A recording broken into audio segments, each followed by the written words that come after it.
Boa noite, meus amigos e minhas amigas do nosso canal Escola Teológica Católica. Vamos rezar, pedir ao Divino Espírito Santo que nos ilumine nesta noite. Em nome do Pai, do Filho e do Espírito Santo. Amém. Vinde, Espírito Santo, enchei os corações dos vossos fiéis. Acendei neles o fogo do vosso amor. Enviai, Senhor, o teu Santo Espírito, e tudo será criado, e renovareis a face da terra. Oremos. Ó Deus, que instruíste os corações dos vossos fiéis, com a luz do Espírito Santo, fazei que apreciemos retamente todas as coisas, segundo o mesmo Espírito, e gozemos sempre da sua consolação. Por Cristo, Senhor nosso. Amém. Que a Virgem Santíssima, Mãe da Igreja, nossa Mãe, interceda por nós. Ave Maria, cheia de graça, o Senhor é convosco. Bendita sois vós entre as mulheres, e bendito é o fruto do vosso ventre, Jesus. Santa Maria, Mãe de Deus, rogai por nós, pecadores, agora e na hora de nossa morte. Amém. Glória ao Pai, ao Filho e ao Espírito Santo, como era no princípio, agora e sempre. Amém. Nossa Senhora Aparecida, rogai por nós.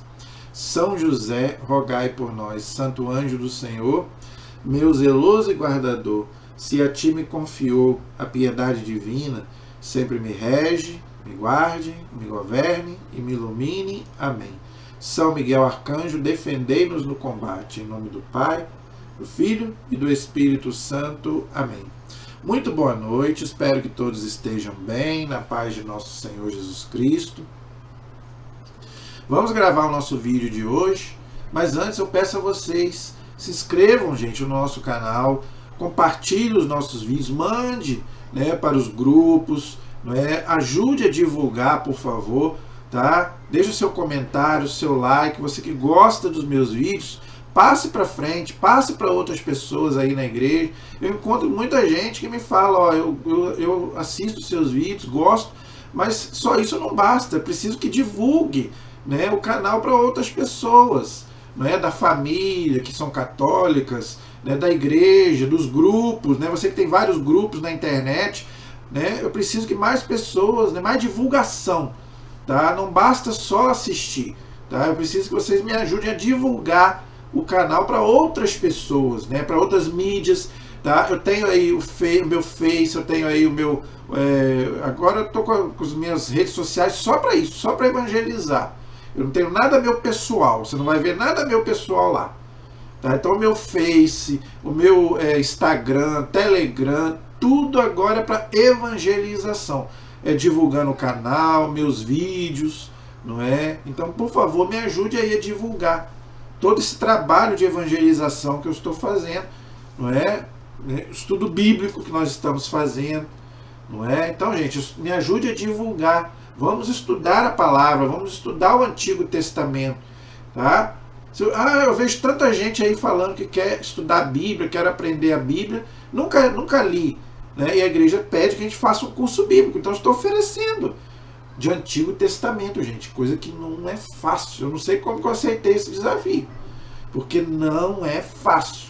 Dar aula de Antigo Testamento aqui não é fácil, então eu preciso que você me ajude, tá? Compartilhando, divulgando e rezando.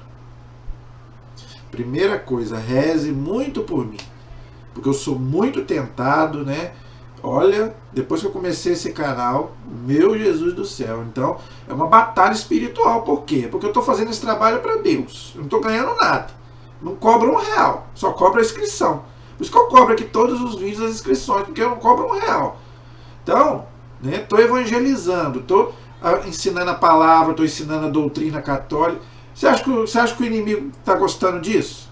Ele está, meu filho, ele está, nossa senhora. Então o que ele vai? Ele quer me derrubar. Eu sou um pecador. Então, gente, reze muito por mim. Eu preciso muito de oração, porque olha, já fiquei doente várias vezes, já tentar, várias coisas que tentam dar errado, tentam te tirar do seu trabalho, O inimigo vai fazer de tudo, gente, para mim não continuar esse trabalho. Então, por favor, me ajude. Primeiro, rezando. Reze muito por mim. Se você realmente gosta de mim, gosta dos meus vídeos, Primeira coisa, antes de você divulgar, reze. Me bote, realmente, eu peço a vocês, reze para mim, bote no seu texto, no seu grupo de oração, quando você for à missa, que você estiver comungando, peça muito para mim, porque eu preciso. Eu preciso muito de oração para mim não desistir também. Não é porque às vezes a gente quer desistir, porque são tantas coisas contra, não é? Até a nossa parte humana, mas também o inimigo, gente, ele vai querer te derrubar, vai querer falar mal de você, as pessoas vão falar mal de você por trás, pelas costas, vão te caluniar, não é? Então, gente, não é fácil. Trabalhar para Deus é o que São Paulo fala, nós não estamos contra pessoas de carne, não, é contra os espíritos que a gente não vê. Não é? Então o demônio vai fazer de tudo para me tirar da santidade, vamos dizer assim, tirar da igreja, que eu não faça esse trabalho. Então, por favor, reze muito por mim e me ajude a divulgar, porque esse trabalho não é para mim, é para Deus, tá? É para o Senhor, para conseguir trazer muita gente de volta para a igreja. Eu já falei, meu sonho é que muitos católicos voltem para a igreja, e vamos começar pela palavra, estudando a palavra de Deus, não é? Porque isso me incomoda muito. Nós católicos não temos formação bíblica, o católico não está acostumado a ler a Bíblia. E o Antigo Testamento, muito menos.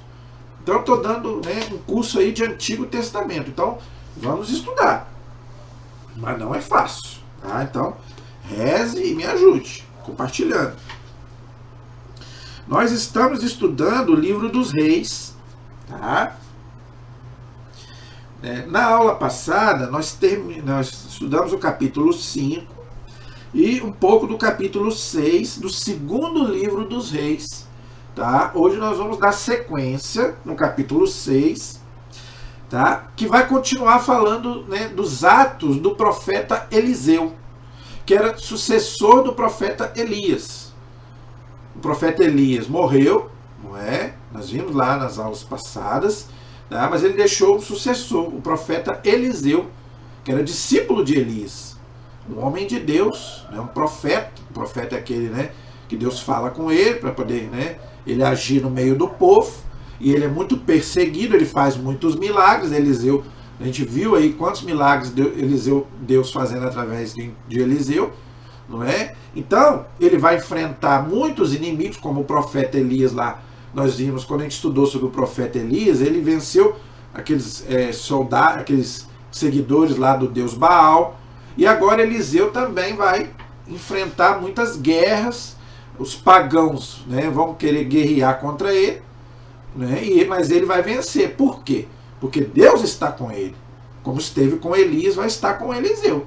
Então, é o que eu venho falando. A gente está sempre na presença do Senhor. Essas guerras aí, é as guerras que eu estou falando. É a nossa guerra espiritual hoje, do bem contra o mal. Tá? Eliseu hoje somos nós. Essas guerras hoje é o que nós temos que travar. É o nosso, a nossa parte humana, não é? Contra a nossa parte espiritual, que quer buscar o quê? A nossa salvação. Não adianta nada, a gente fazer todo esse trabalho, trabalhar na igreja, se a gente não busca a salvação da nossa alma.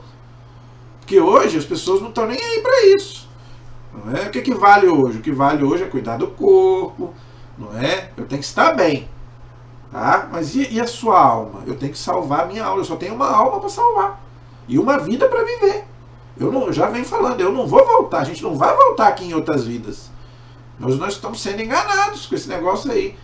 Eu vivo aqui de qualquer jeito, depois eu volto para consertar, mas você não vai voltar. Então, se você se perder aqui, se você se perder, você vai para o inferno. Não é? E uma vez lá, ninguém volta. No inferno é eterno, como o céu também é eterno. E quando a gente morrer, a gente vai acertar as nossas contas com Deus. É o que a igreja chama de juízo particular, eu e Deus. Tá? Então vamos ver aí, não é? O profeta Eliseu, não é? Ele começa o mesmo que o profeta Elias fez lá, o profeta Eliseu vai passar do mesmo jeito. Tá? Aquelas guerras contra os reis pagãos. Então, o rei de Arã, que era um rei pagão, estava em perseguição contra Israel. Tomou conselho com seus oficiais e disse-lhes: esse tal lugar estará o meu acampamento. Olha aí, tá vendo? Ele falou, lá onde está Israel vai ser meu, eu vou tomar. Tá? Desafiando Deus, igual o gigante Golias lá desafiou Israel, e Davi foi lá e venceu o gigante Golias. Mas o homem de Deus, ou seja, o profeta Eliseu, não é? Mandou dizer ao rei de Israel: cuidado, não atravesses esse lugar, pois os arameus descem para lá. E o rei de Israel mandou seus homens para o lugar onde o homem de Deus lhe havia indicado. Ele o advertia e o rei ficava de sobreaviso, e isso se deu não apenas uma, mas 2 vezes. O coração do rei de Arã ficou perturbado com essa coisa, e ele convocou seus oficiais para perguntar-lhes: não me podereis informar quem dentre os nossos está ao lado do rei de Israel? Um dos seus oficiais disse: não te poderias informar quem está ao lado do rei de Israel? Ninguém, senhor meu rei, é Eliseu, profeta de Israel, que revela ao rei de Israel até mesmo as palavras que dizes o teu quarto de dormir. Ordenou ele: ide ver de onde ele está, e mandarei prendê-lo. E foi anunciando: eis que ele está em Dotã. Então o rei mandou para lá cavalos e carros e uma poderosa tropa. Chegaram de noite e cercaram o lugar. O servo do homem de Deus levantou-se bem cedo e saiu. E eis que um batalhão cercava a cidade com cavalos e carros. Seu servo lhe disse: ai, meu senhor, como vamos fazer? Não tenhais medo, respondeu, pois são mais numerosos os que estão conosco do que os que estão com eles. Eliseu orou dizendo, olha, tá vendo? Então, gente, essa é a marca de todos aqueles que andavam com Deus. Tudo que eles iam fazer, eles consultavam a Deus, eles rezavam primeiro. Tá? Então, gente, tudo que você for fazer, reze. Por isso que eu começo aqui sempre rezando, para mim ter força, porque o trabalho é de Deus, né? Então, tudo que você for fazer, reze antes, se encomende a Deus. E não é só as coisas de igreja, não.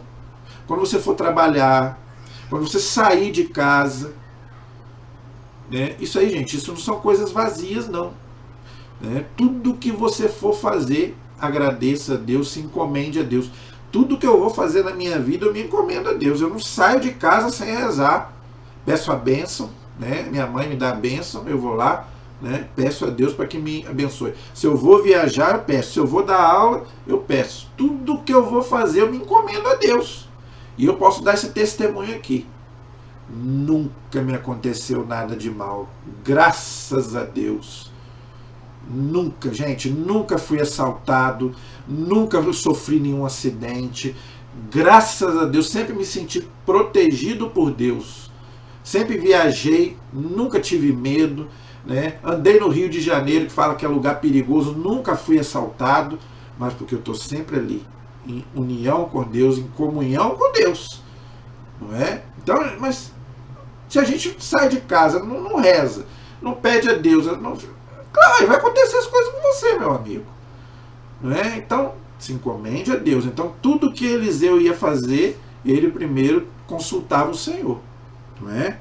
Então, Eliseu orou dizendo: Senhor, abre seus olhos para que veja.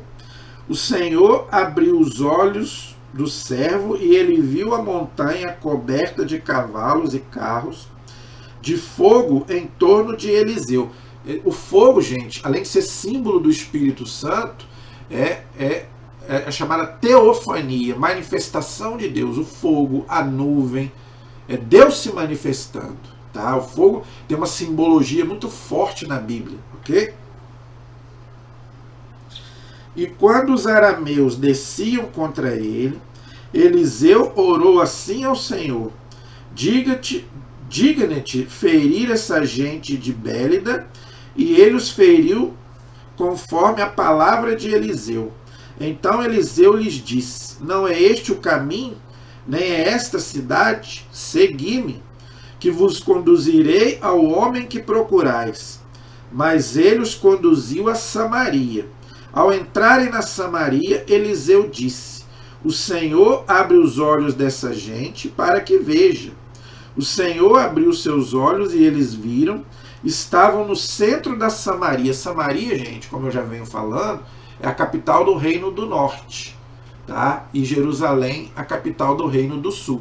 Depois que Salomão morreu, houve essa divisão entre os reinos de Israel. Por isso que judeus e samaritanos não se davam, porque os samaritanos eram lá do norte e eles se misturavam com muitos pagãos, né? E cometeram idolatria. E os judeus, eles, né, são o povo de Deus, o povo que Deus escolheu, não é? Então, eles não queriam se misturar com os samaritanos. Por isso que essa briga, desde a época de Jesus, dos judeus não se darem com os samaritanos, ok? Quando os viu, o rei de Israel disse a Eliseu: devo matá-los, meu pai. Mas ele respondeu: não. Tiras a vida aqueles que tua espada e teu arco fizeram prisioneiros. Dá-lhes pão e água, para que comam e bebam, e depois voltem para o seu senhor. O rei lhe serviu um grande banquete, depois de terem comido e bebido, despediu-os e eles voltaram para o seu senhor. Os bandos arameus não fizeram mais incursões no território de Israel. O pão e a água, eu já venho falando, são símbolos, né? O pão é o símbolo da Eucaristia, do corpo de Cristo, e a água é o símbolo do Espírito Santo, é o símbolo da vida, ok? Já venho falando aqui sobre isso, ok? Depois disso aconteceu que Ben-Hadad, rei de Arã, reuniu todo o seu exército e veio sitiar Samaria, ou seja, tomar Samaria, não é? Houve então grande fome em Samaria, e o cerco foi tão cruel que uma cabeça de jumento valia 80 siclos de prata, e quarta parte de uma cebola selvagem 5 siclos de prata. Passando o rei pela muralha, uma mulher lhe gritou: socorre-me, Senhor, meu rei. Respondeu ele: se o Senhor não te socorre, de onde posso te auxiliar para ti? Da eira ou do lagar? Depois o rei perguntou: que te aconteceu? E ela disse: esta mulher me disse: entrega o teu filho para que o comamos hoje, que amanhã comeremos o meu. Olha que coisa terrível. Eles não tinham o que comer, eles queriam comer o próprio filho, as pessoas, né? Olha que coisa terrível.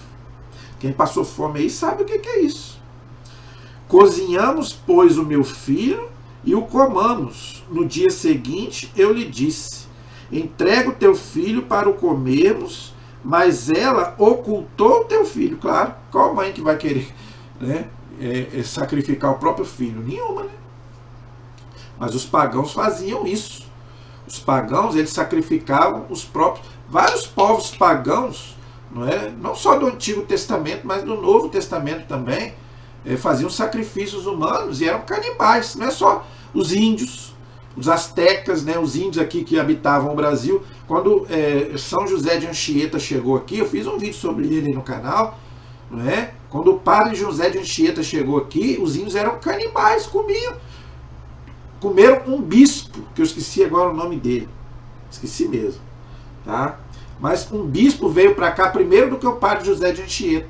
Os índios comeram o bispo católico, mataram ele para comer. Os índios eram canibais. O que o padre José de Anchieta fez? Catequizou os índios, batizou os índios, e os índios não comeram mais, pararam de comer as pessoas. Mas eles eram canibais, os índios que habitavam o Brasil. Tá? Então, não é só na Bíblia, não. Tá? Não é só no Antigo Testamento, não. Muitos povos pagãos faziam esse tipo de sacrifício. Não só de filho, né, mas também de mulheres. Né? Quantos povos pagãos sacrificavam as mulheres virgens aos deuses pagãos? Era comum isso, entendeu? Mas a mulher, claro, não fez isso, ocultou o filho para que não matasse ele para comer. Quando o rei ouviu o que disse a mulher, rasgou as suas vestes. O rei estava andando sobre a muralha e o povo viu que ele trazia sobre o corpo um cilício. ele disse: que Deus me faça este mal e ainda acrescente este outro, se a cabeça de Eliseu, filho de Safate, ainda lhe ficar sob os ombros hoje. Então, o rei queria matar o profeta Eliseu, porque o profeta, né, não obedeceu, fazendo aquela matança toda que o rei queria, né? Queria que comessem, né? Porque cada fome era muito grande, né? Então eles queriam comer até pessoas, né? E Eliseu, claro que ele não ia fazer isso. Os judeus não faziam sacrifícios humanos. Os judeus e Israel, os dois únicos, os judeus e os cristãos, são os únicos povos que não faziam sacrifícios humanos. E o rei, não é? Ele queria matar o profeta Eliseu por causa disso. Eliseu estava sentado em sua casa e os anciãos sentados com ele. E o rei fez-se proceder por um mensageiro.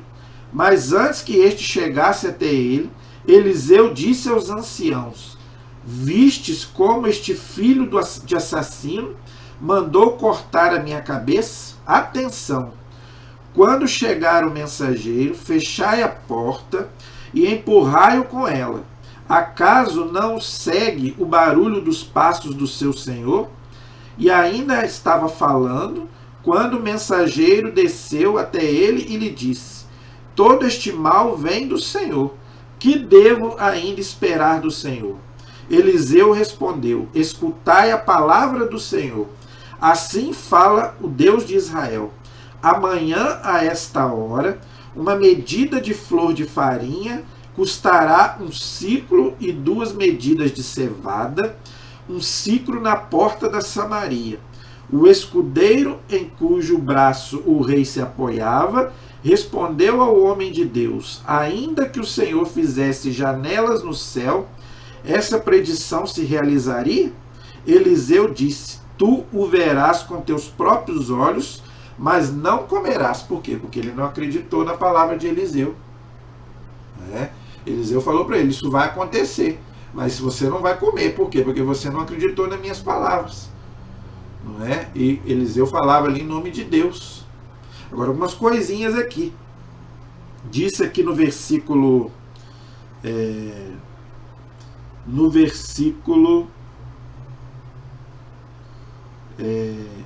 32.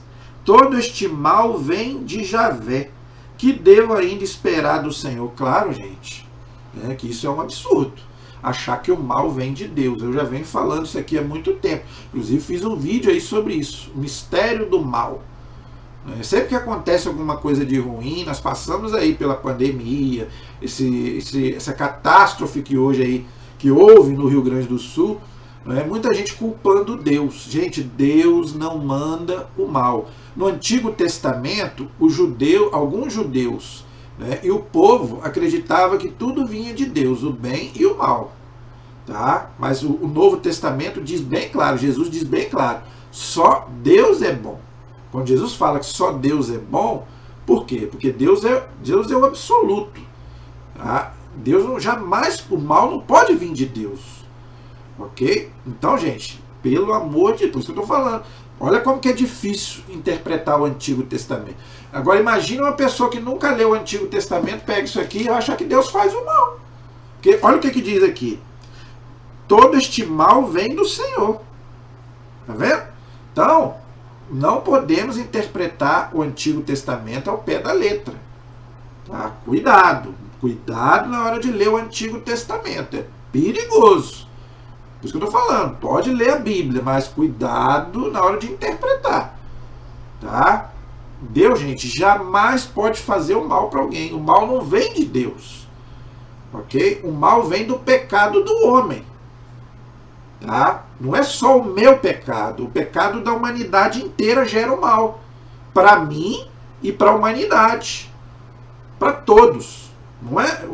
O meu pecado e o pecado do mundo atrai o mal para mim e para todos, para a natureza, não é, para o mundo de uma forma geral, e para mim e para todas as pessoas.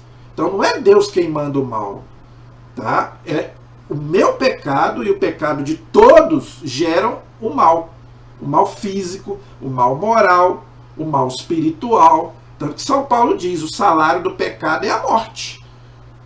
Tá? Então, gente, o mal jamais vem de Deus. Jamais. Deus permite o mal, é diferente. Aí é diferente. Não é que Deus manda o mal, Deus pode permitir o mal. É diferente. Mas por que Deus permite o mal? A igreja ensina. Para desse mal ele tirar um bem. Ah, eu não entendo. Nem eu. Desse mal. Gente, a gente não entende, mas alguma coisa a gente vai entender. Qual foi o maior mal da história da humanidade? Qual foi? A morte de Cristo. Gente, Jesus era inocente. Não é verdade? Quer mal maior do que a morte de Jesus? E o que Deus tirou? A nossa salvação. A minha e a sua. Então, do maior mal que existiu no mundo, que foi a morte de Jesus, Deus aproveitou aquilo ali para a nossa salvação. Então, gente, Deus tira daquele maior mal que eu e você não entendemos. Eu não entendo. Mas daquele mal Deus vai tirar um bem que eu não entendo. Mas Deus vai tirar. Pode não ser para esta vida. Lembra quando Nossa Senhora apareceu lá em Fátima, ela falou? Sempre que Nossa Senhora aparece, ela fala: eu não vou prometer coisa para você aqui nesse mundo. Porque, gente, isso aqui é uma passagem. Isso aqui é um vale de lágrimas. Nós rezamos na Salve Rainha todo dia. Nós rezamos todo dia na Salve Rainha. Isso aqui é um vale de lágrimas, porque é por causa do pecado. Entenderam? Então pode ser que aqui a gente não entenda esse bem que o Deus vai tirar desse mal que eu tô vivendo. Que não é Deus quem manda, mas às vezes Deus permite, até para minha conversão. Eu já venho falando sobre isso. Tem muita gente que só aprende pela dor. O povo não fala isso? Eu fui a Deus pela dor. Não é o correto, eu tenho que ir a Deus pelo amor. Mas muita gente vai pela dor, às vezes tem que passar um perrengue para lembrar que Deus existe. Eu ouvi, essa semana eu vi uma reportagem de que tem muitos ateus que estão aderindo ao cristianismo. Tá? Alguns ateus, né, americanos, não é daqui do Brasil, né, essa matéria é dos Estados Unidos, em que muitos ateus estão se convertendo ao cristianismo. Porque o cristianismo traz algumas respostas que eles não tinham. A questão do sofrimento. Né? Por que eu sofro? Por que o mal? Por que a morte? O cristianismo responde tudo isso. Por que eu sofro? Por causa do meu pecado e o pecado da humanidade inteira. O meu pecado atrai o mal para mim e para outras pessoas. E o mal do outro também. Eu vou dar um exemplo. Eu já dei esse exemplo, vou dar de novo. Às vezes você está dirigindo. Tá? E olha que eu vejo isso. Às vezes que eu viajo, eu vejo isso. Quem é motorista aí sabe disso. É o que mais você vê. Às vezes você está ali bonitinho, ali andando normalmente, vem um doido de lá e bate em você. Te machuca ou até te mata. Quantos? Não morre, às vezes. Tem muitos que é culpado, que está em alta velocidade. Mas às vezes muitos estão ali, né? Normal, estão bem ali, não sei, 80, né, no máximo 100. Vem um doido de lá e bate nele, e ele, se não machuca, morre. Que culpa que esse que estava ali a 80 teve? Nenhuma, mas o pecado do outro o atingiu. Entenderam? Então, gente, é isso. O mal não vem de Deus. Mas Deus também não vai ficar intervindo nas leis que ele mesmo colocou. Deus fez lá a lei da gravidade, a lei da física. Ah, eu vou me soltar lá do 20º andar do prédio. Não é? Tem gente que faz isso. Pega lá um paraquedas, né? Esse pessoal aí de asa delta, não sei o quê. Ah, eu vou me soltar, vou lá pegar um paraquedas. Antigamente tinha aquele negócio de bungee jump, que a pessoa botava aquele monte de troço e se soltava lá da maior altura. Eu jamais vou fazer um negócio daquele. Para mim isso é tentar Deus. Eu acho que isso aí para mim é você tentar Deus. Eu não acho isso um esporte, não. Eu acho isso uma coisa horrível. Não é? Aí a pessoa vai se joga de lá, o paraquedas não abre, a pessoa cai e morre. Que culpa Deus tem? Pessoa que vai se jogar lá da montanha, ou que vai mergulhar num alto mar.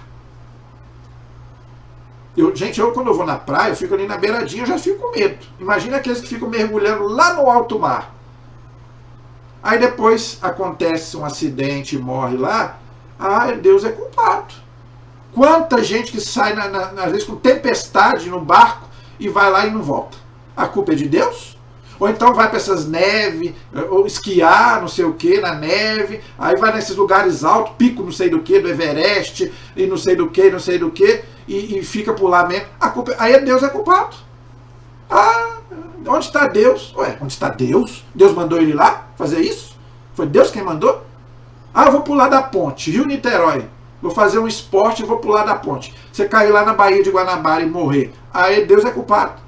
Foi Deus que mandou você pular. Gente, eu estou falando isso porque eu vi, na época da enchente aqui em Itaperuna, gente pulando no rio. E teve um que morreu. Meu Deus, onde está Deus? Onde está Deus? Onde estava fulano? O que ele foi fazer pular da ponte? Foi Deus que mandou ele pular? Então, gente, o pecado acarreta o mal. Para mim e para outras pessoas. Entendeu? Então não é Deus quem manda o mal.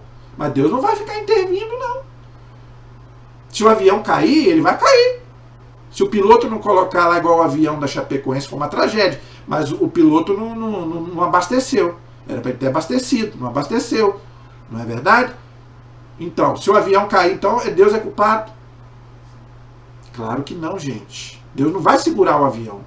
Porque Deus colocou a lei da gravidade, Deus colocou ali as leis. Tá? Mas não é Deus que manda o mal, jamais. Deus é bom, Deus é bondade. Tá? Agora, Deus permite que o mal aconteça. E desse mal ele vai tirar o bem. Agora, como a gente não entende. Isso aí só quando a gente estiver lá. Tá?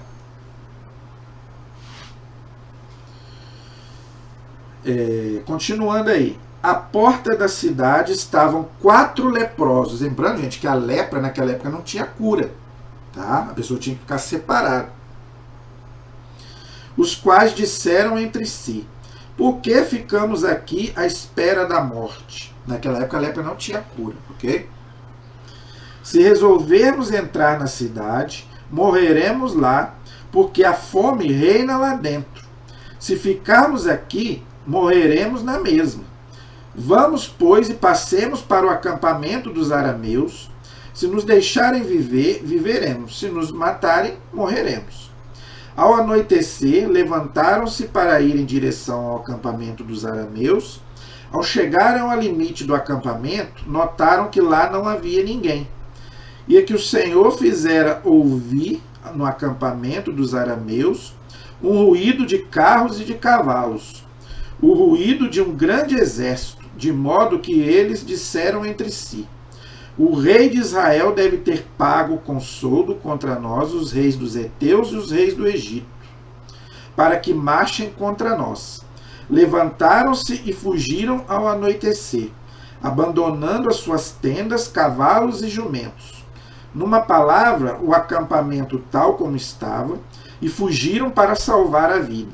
Aqueles leprosos, pois, chegaram ao limite do acampamento e entraram numa tenda. Depois de terem comido e bebido, levaram de lá prata, ouro e vestes, que foram em seguida esconder. Voltaram depois, penetraram noutra tenda e tiraram de lá os despojos e igualmente os esconderam. Foram espertos, não é? Eles foram espertos, viram que não tinham lá, que não tinha ninguém lá. Eles foram lá, tinha comida, tinha bebida, né? Eles foram lá e acabaram comendo. Isso chama-se astúcia.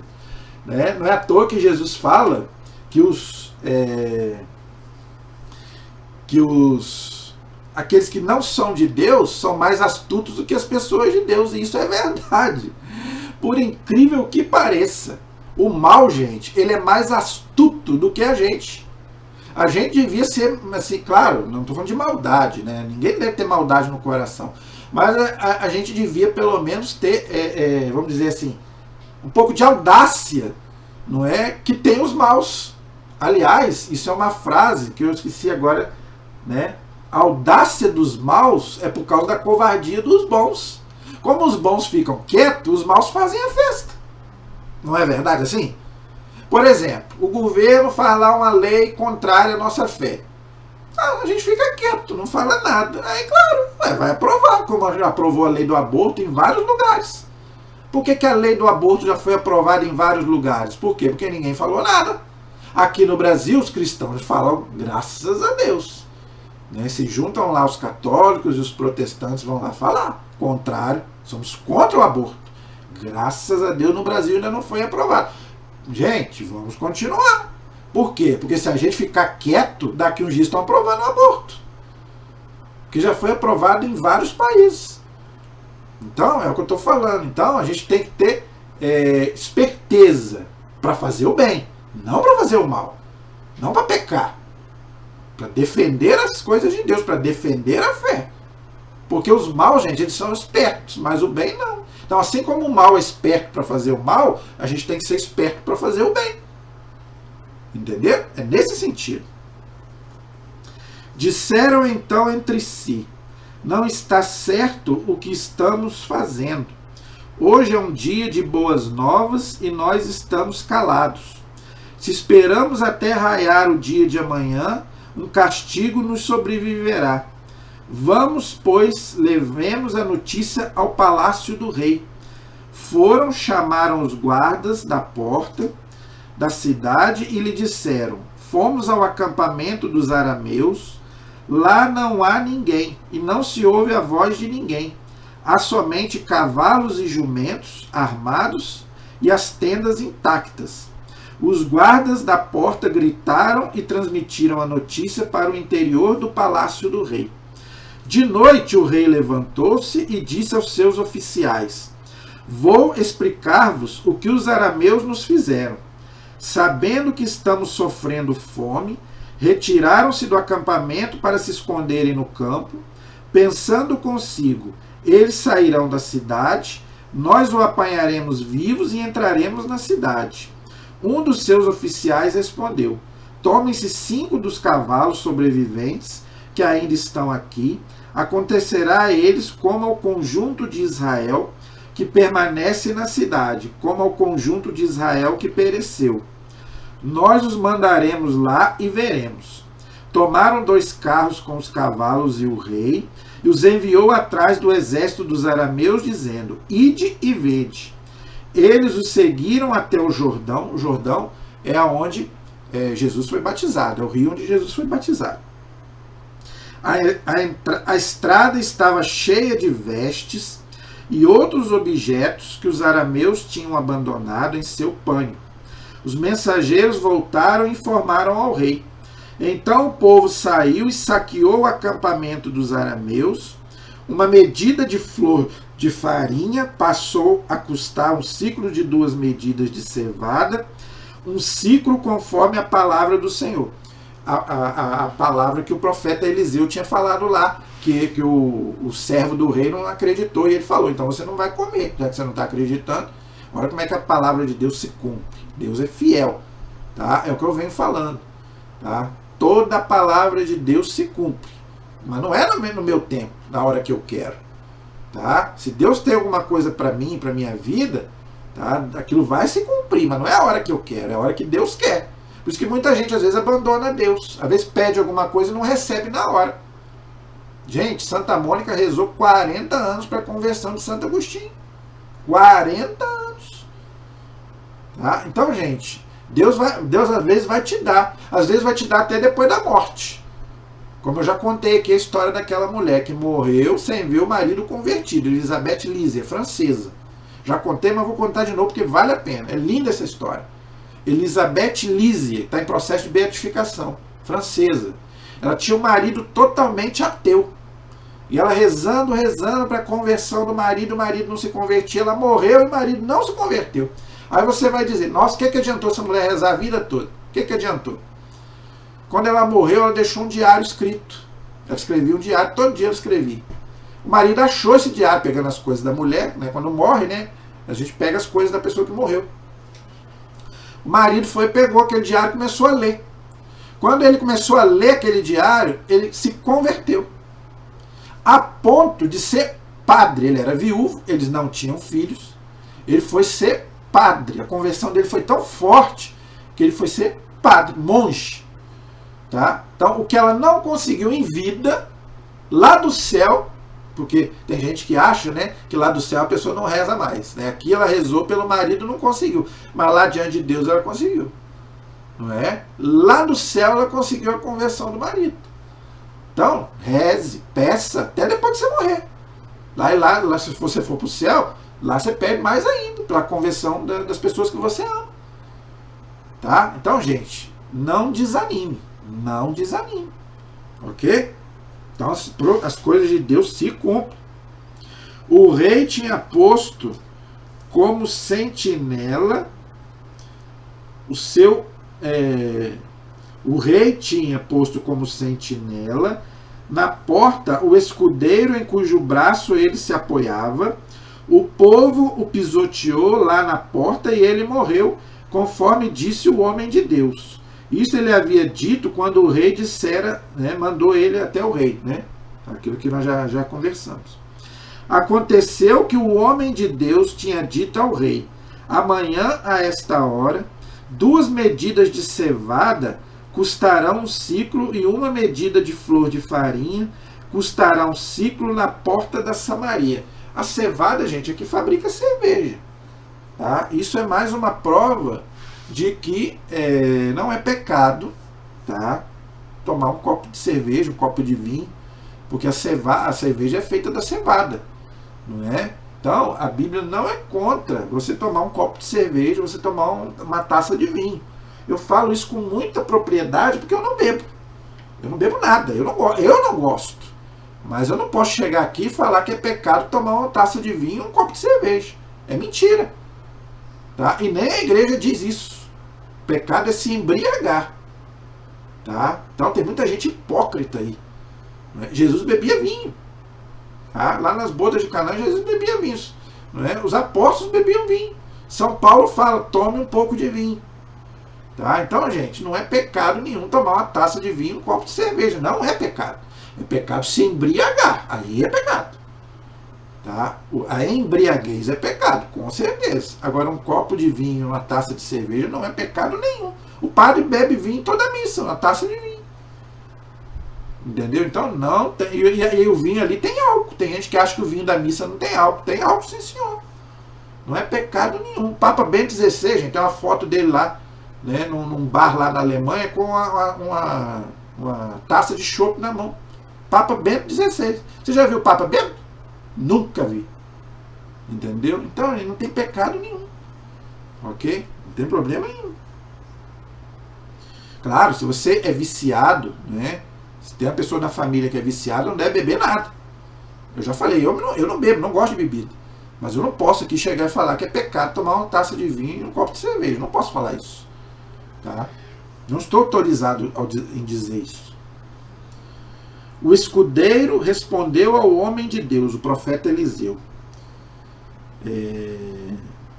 ainda que o Senhor fechasse as janelas do céu, essa predição se realizaria. Eliseu disse: tu verás com os teus próprios olhos, mas não comerás. Foi o que aconteceu, e o povo, né, o pisoteou na porta e ele acabou morrendo. Tá? Por quê? Porque ele não acreditou nas palavras de Eliseu. Tá? E as palavras de Eliseu é a própria palavra de Deus. Tá? Deus fala pela boca do profeta. Tá? Então, como ele não acreditou, né, em Eliseu, infelizmente ele acabou morrendo. Ok? Então, gente, tem mais. Né? Nós vamos continuar aí nas próximas aulas, estudando mais sobre o profeta Eliseu. Ok? Então tem mais aí, não acabou não. Tem muita coisa ainda para a gente estudar sobre o profeta Eliseu. Tá? Então, na próxima aula continuaremos, se Deus quiser. A nossa proteção está no nome do Senhor, que fez o céu e fez a terra. Estivemos e permaneceremos unidos em nome do Pai, do Filho e do Espírito Santo. Amém. Deus abençoe a todos. Até o próximo programa, se Deus quiser.